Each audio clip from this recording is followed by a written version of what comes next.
আসসালামু আলাইকুম ভিউয়ার্স, আজকে আপনাদের সামনে নিয়ে আসছি সাজিকের একটা ঐতিহ্যবাহী খাবার, বাঁশের অঙ্কুর। এই খাবারটা অনেক ট্রেডিশনাল খাবার। সাজেকে এই খাবারটা অনেক বেশি চলে। বাঁশের ভিতরে একটা কচি অঙ্কুর থাকে, সেই অঙ্কুরগুলো ভেজে খাওয়া হয়। আপনারা দেখছেন ভিউয়ার্স, এখানে বাঁশের অঙ্কুরটা ফ্রাই করে আমি খাবো। সাজেকে এই খাবারটা খুব চলে।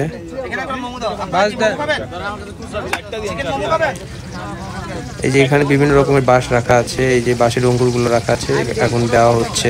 ছোট ছোট অঙ্কুর এবং বড় অঙ্কুর এগুলোই ভেজে খাওয়ানো হয়। এগুলো বেসনের মাধ্যমে একটু মিশিয়ে তারপর সেটা ভাজা হয়। এই যে আমারগুলো হয়ে গিয়েছে অলরেডি, আমি এখন খাবো। এগুলো এইভাবে ছোট ছোট করে কেটে দেওয়া হয়, তারপরে একটা প্লেটে সার্ভ করা হয়।